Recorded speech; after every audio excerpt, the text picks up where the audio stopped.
You know the vibes. Welcome back to another episode of the Hoop Genius podcast, brought to you by NBA 2K23. Myself, Moments, alongside me as always, the one and only Mr. BJ Armstrong. BJ, how are you doing this evening? Real name, no gimmicks. I'm just waiting to hear you. I'm just waiting to hear you right now. Oh man, that was a great game. Boston Celtics 110, Miami Heat 97. The scoreline a little bit closer than what really happened in the game. A dominant performance from the Boston Celtics. And you know what? The Celtics won, but that performance has made me very angry. Do you want to know why? Yeah, how come? If they had just played like this from game one, we'd be chilling by now, ready for the Denver Nuggets in the NBA Finals. They played defense. They were locked in on defense. They were moving the ball on offense. It wasn't the standstill isolation stuff. There was player movement. It was beautiful to watch. It just took them going down 3-0 and 3/4 of the last game to figure it out. But over the past 5 or 6 quarters, the Celtics have been absolutely dominant. Why couldn't they have just done this from the beginning?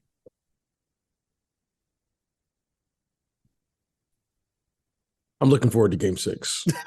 And I don't have time for that. I don't have time. Game 6 is all that matters. It's going to be a tough game.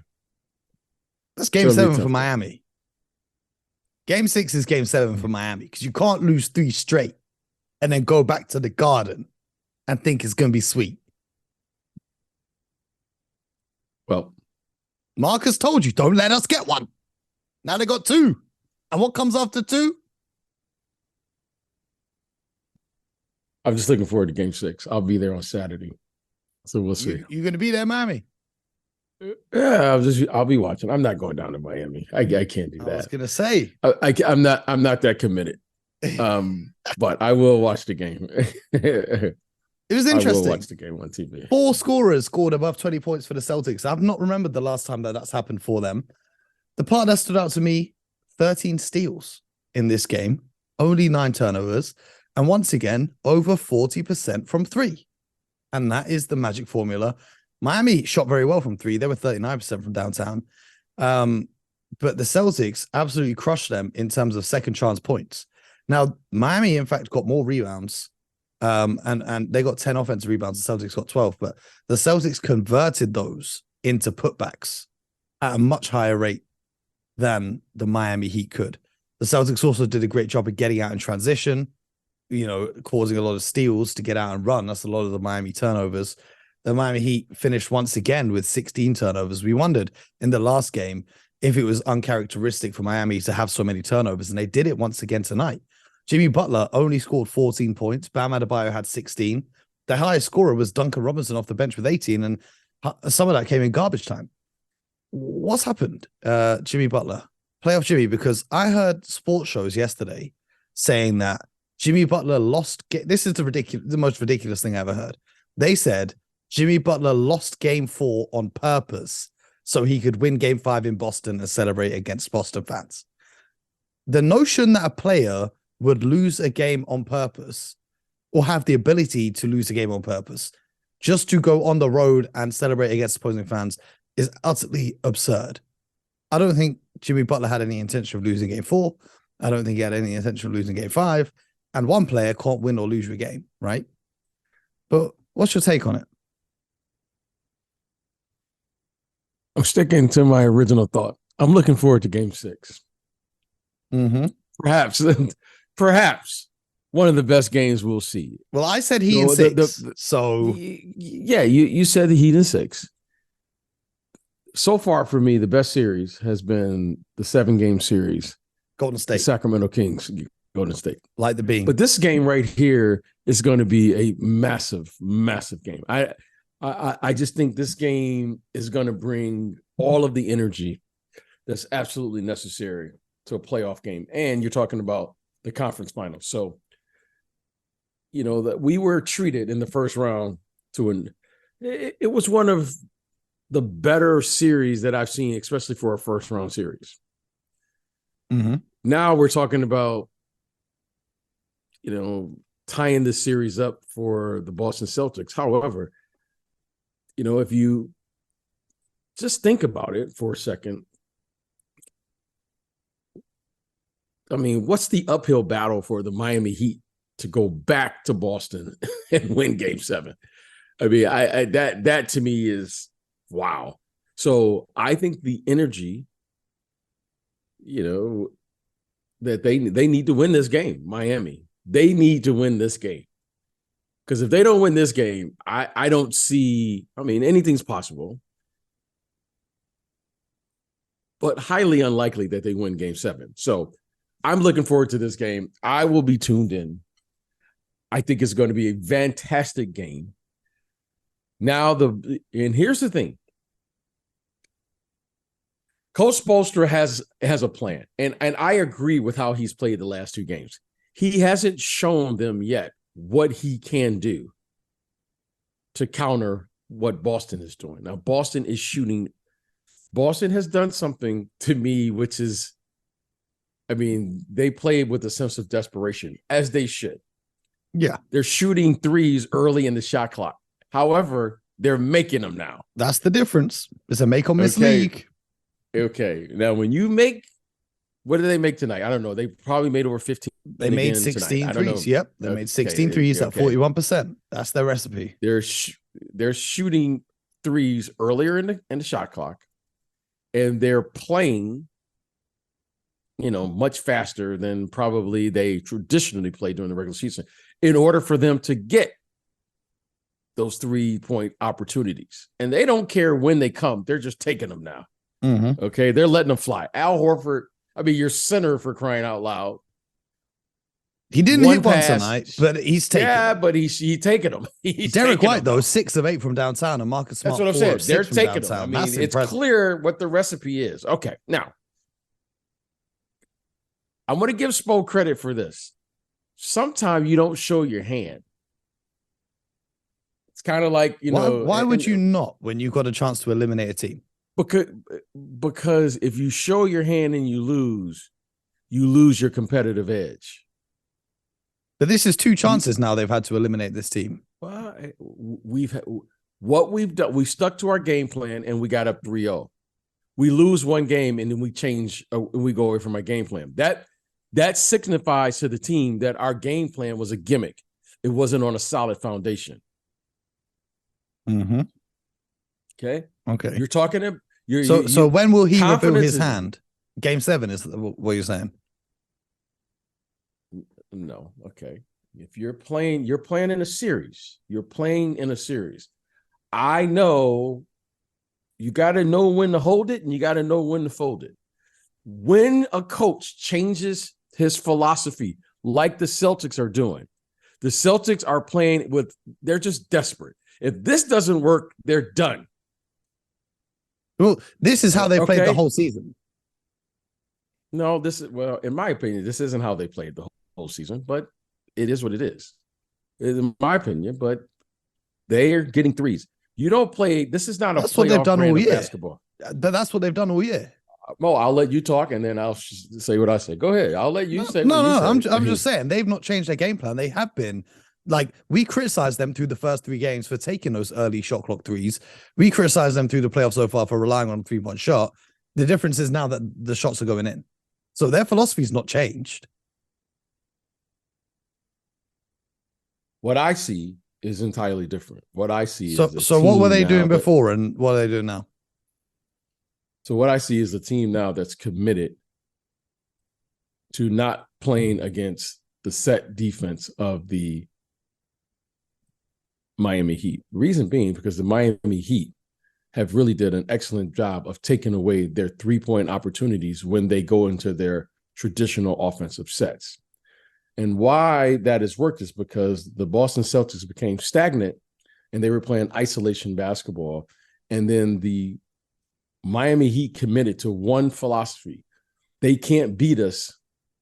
They cannot beat us shooting 2s. They have to shoot 3s. And all we have to do is show 5 men versus their 5 men and take away the 3-point shot because they won't shoot 2s. They can't make enough 2s to beat us.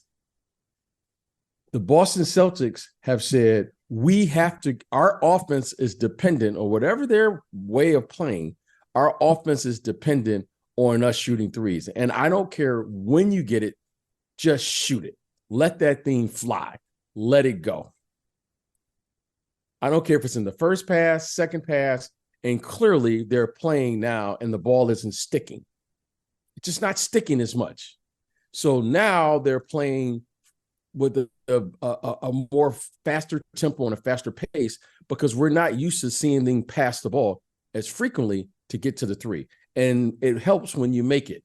Now, also what they're doing is they're playing defense at the nails, meaning whoever is guarding Jimmy Butler or guarding Bam Adebayo in particular, you have the support of the other guys.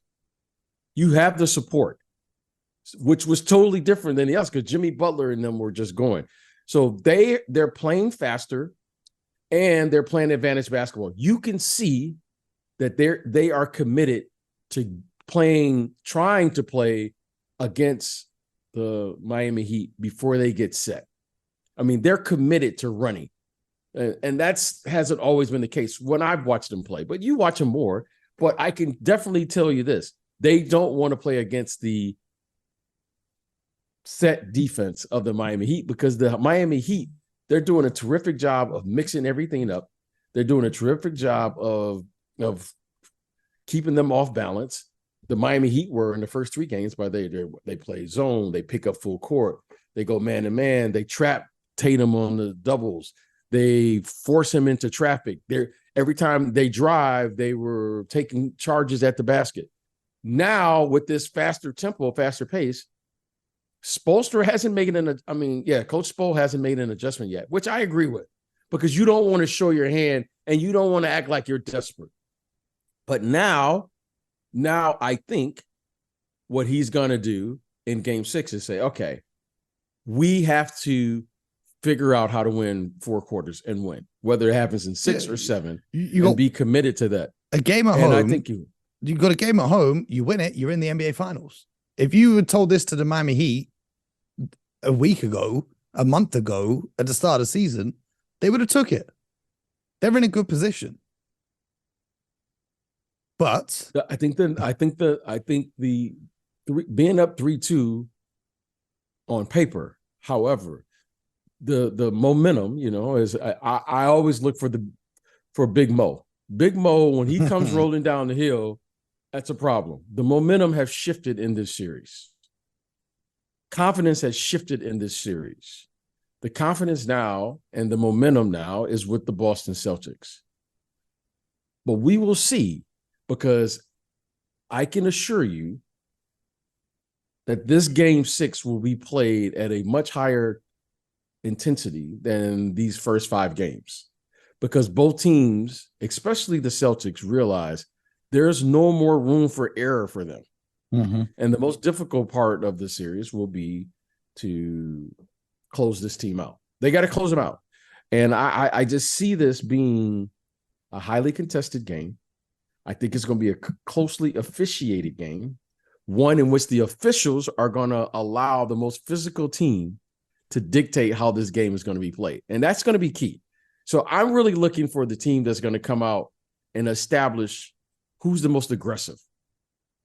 Because let me tell you something, every loose ball is going to matter from here on out. Every shot is going to matter from here on out.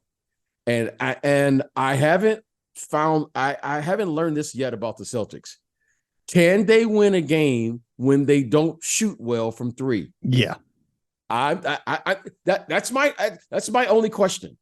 Because if they can win a game where they don't shoot well from 3, that means they've solved the puzzle. Mm-hmm. Right now, they've won 2 games, but I don't think they've solved the puzzle.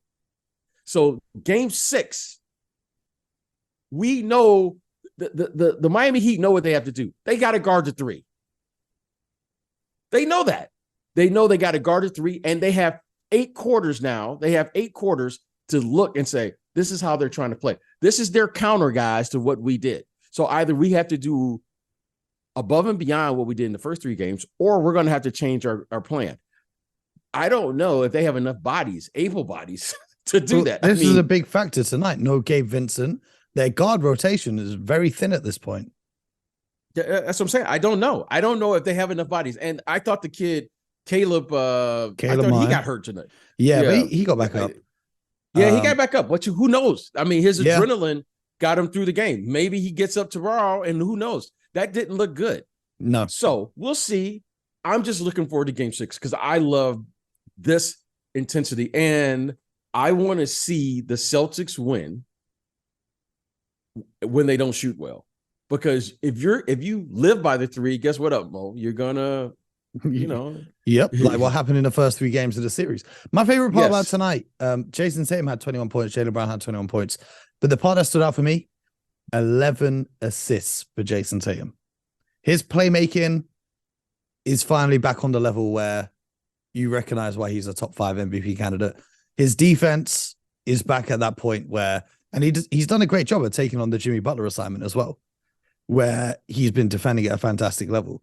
So when you look at the next game, say we're going into game number 6 now, what are the keys for the Celtics if you can't just rely on the 3-point shot? If, say, the 3-point shots are not falling. Defense. It's simple for them.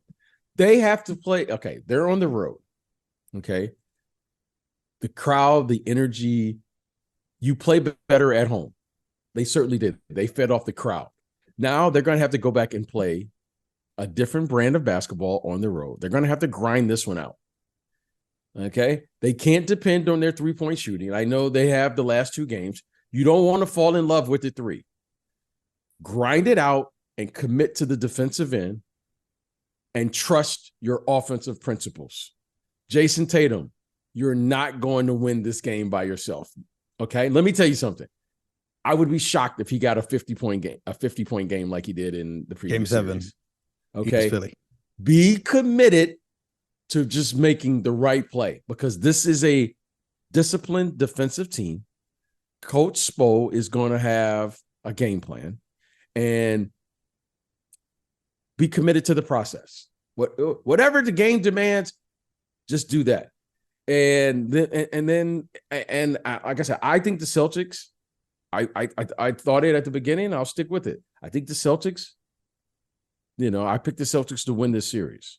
However, do they have the Celtics now have to display the discipline necessary to go on the road again in a big game again and get it done? And they can't depend on that 3-point shooting. Now, if you shoot the 3-ball well, hey, that's a bonus. That's icing on the cake. Be committed to your defense. Be committed to having the discipline to play the game the right way.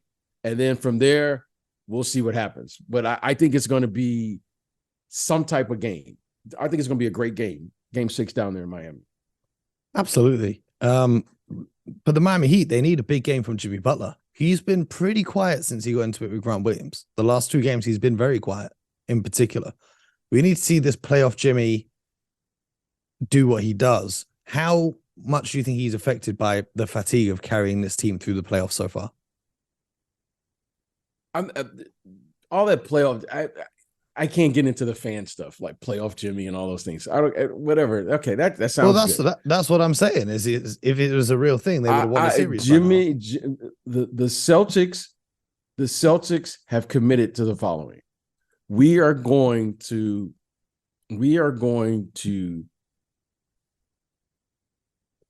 let Jimmy and Bam are going to do what Jimmy and Bam is going to do, but those other guys, we're going to shut them off.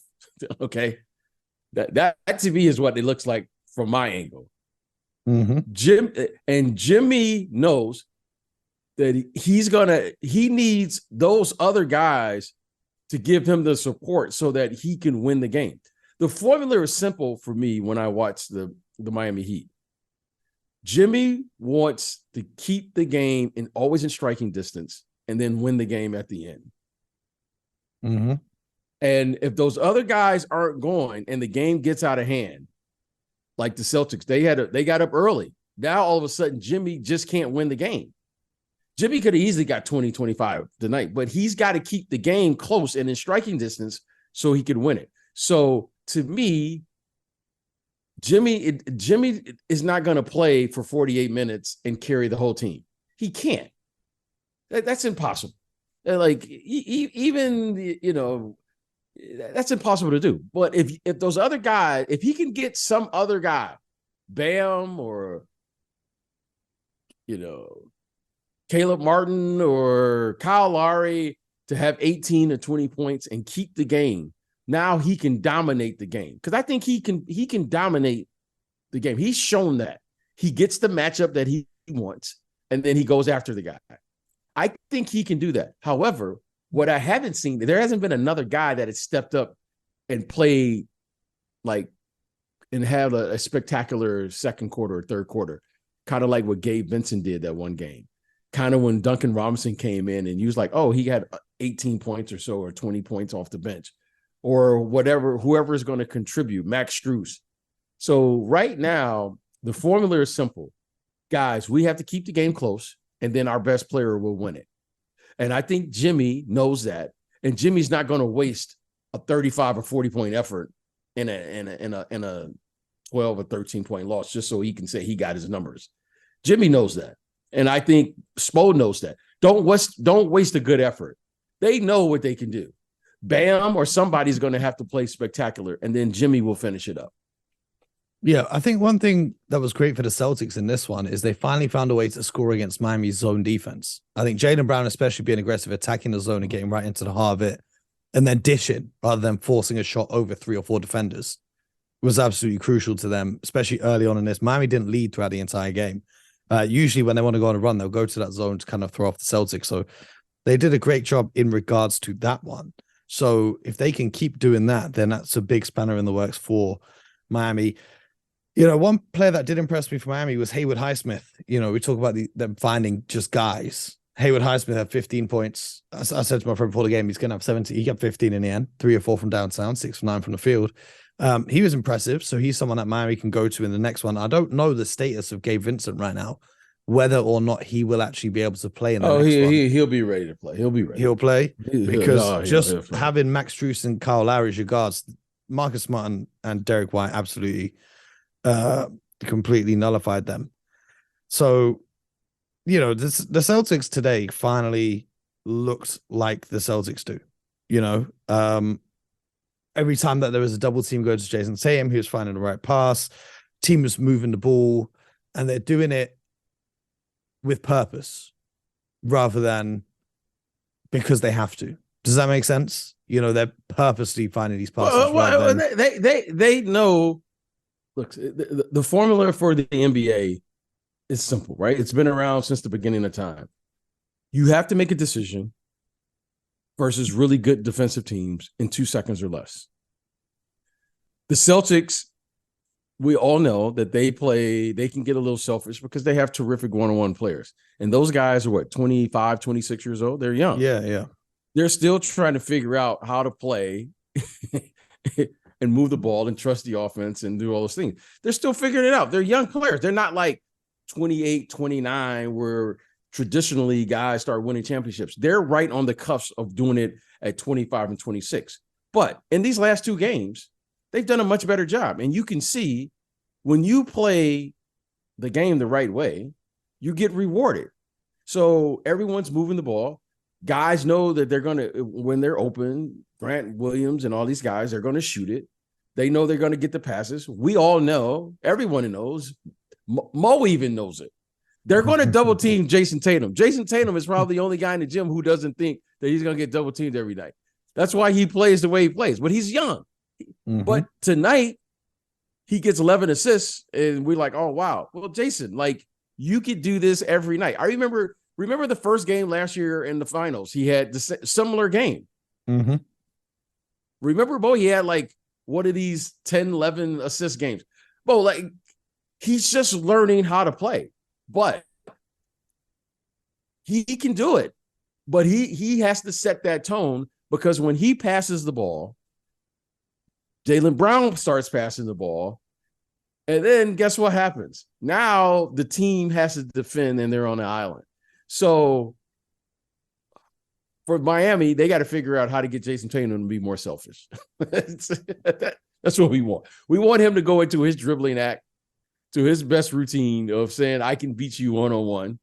And so would you go away from doubling him and just give him single coverage and try and get him to go off? No, Mo. Here, you have to stay with your principle. Well, you don't get to these points by accident. Here's the principle. I can't allow a great player to be great. Jason Tatum, listen, if you don't double Jason Tatum, that guy is capable of scoring 40 points. That's why he doesn't pass the ball all the time. Mm-hmm. He's gonna probe, right? Mo, like the great players have to probe. He can't come into a game and say, defensively, Mo, why am I doubling him? Okay, I want to double him with this idea. I want to make him as non-aggressive as I can. Mm-hmm. Well, every time Jason takes his ball, every time he touches the ball, he's like, oh, man, I got to play against the double team. I got to pass the ball. That's what I want him to do. So there's a delicate balance in between here, Mo, of the great player saying, okay, they're going to double me, but I still have to be aggressive. I don't know, Mo. I didn't have that as a professional player. But what I do know is you can't become passive because you're getting double teamed. It's a fine balance. And the great players figure that out on when to pass and when to shoot. You've heard me say this, Mo. I'll say it again. The toughest thing to teach a player is when to pass and when to shoot. Mm-hmm. That's if you want to know the most difficult thing in this game is when to pass and when to shoot. And once you find that space or that zone, now you live in rarefied air, literally. I mean, because there's only so many players who understand that, but more importantly, who have the talent to do that.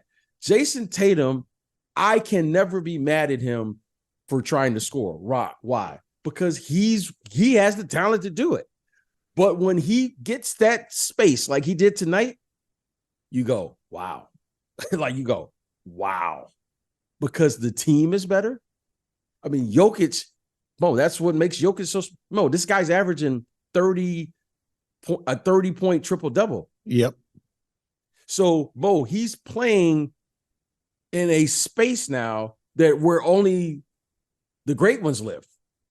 And Jason Tatum, he peeked into it tonight. So I don't know what that is. I just know it when I see it. And I know you got to encourage him to keep being aggressive like he's being.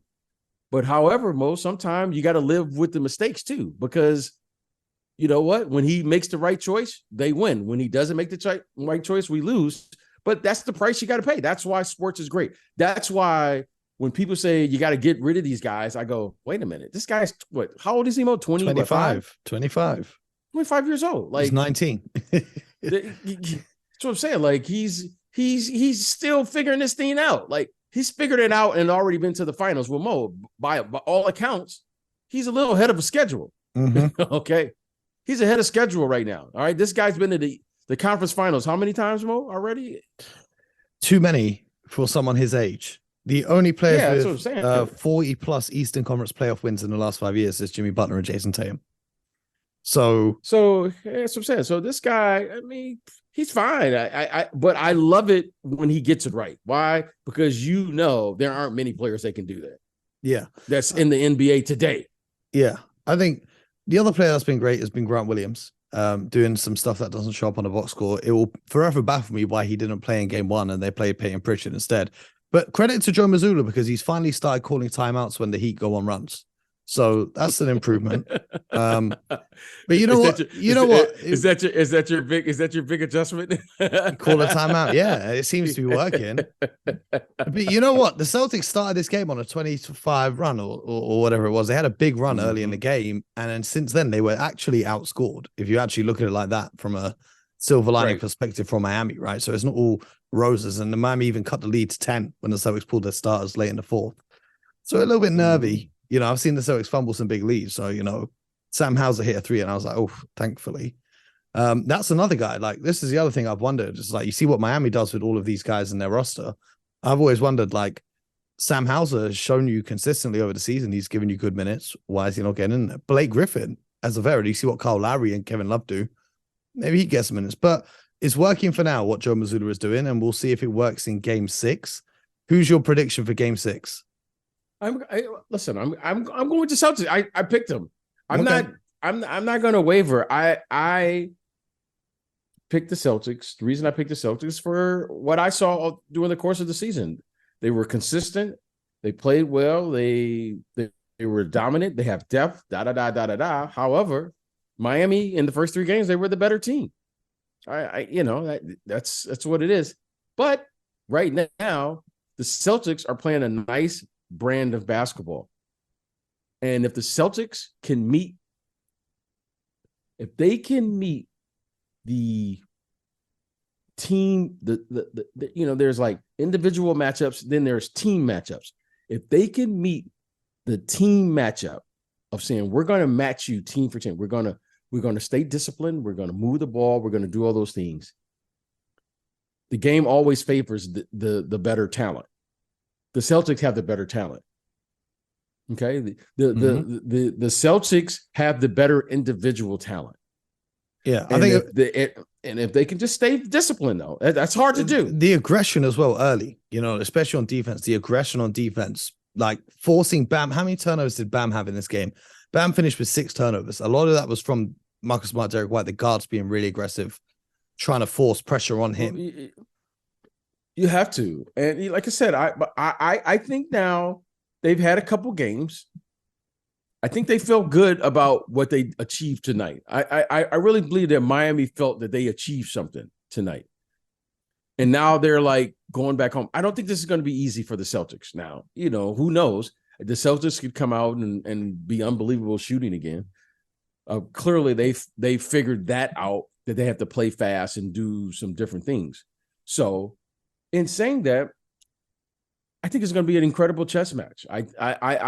I'm excited just to see what Spo's going to do, because Spo hasn't got something shown up me, his sleeve.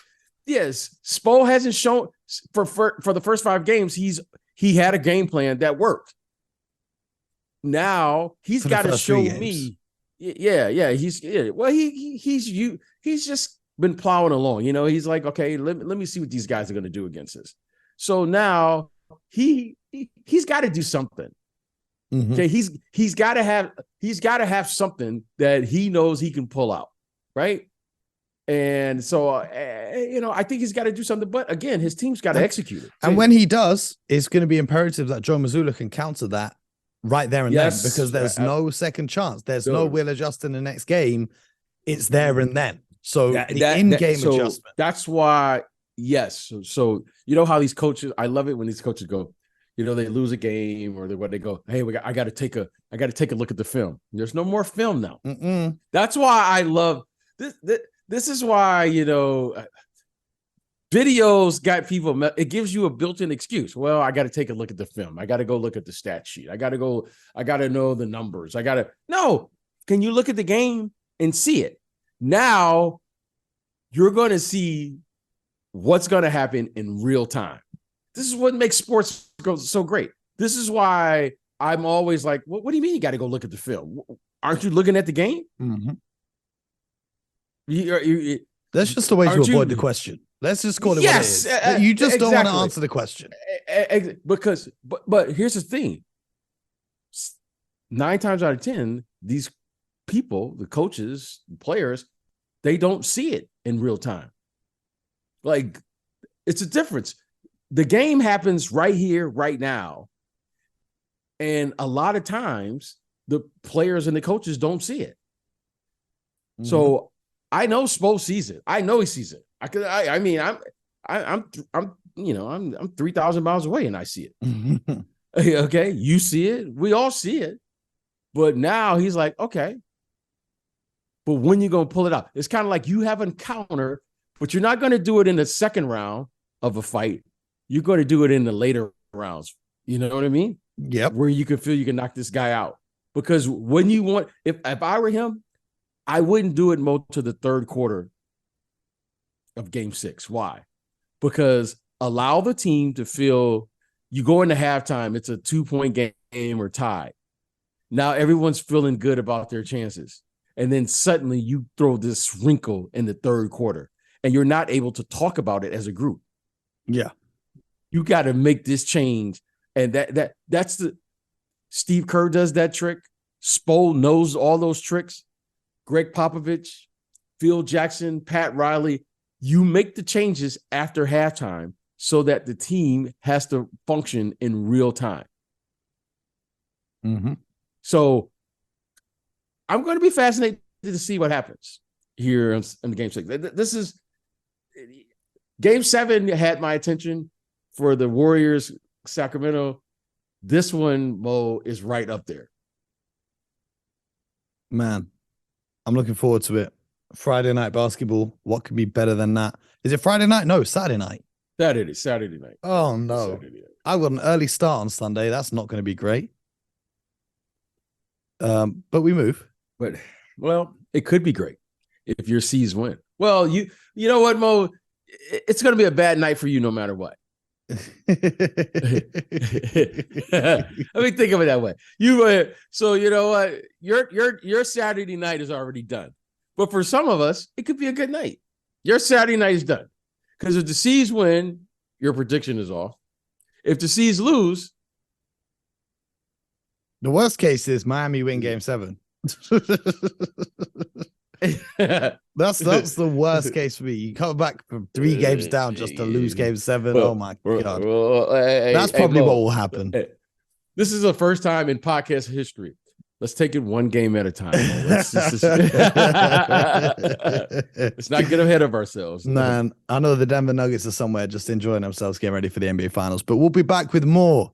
No episode tomorrow, but we'll be back with more after game number 6 on Saturday night. So do not miss a single episode.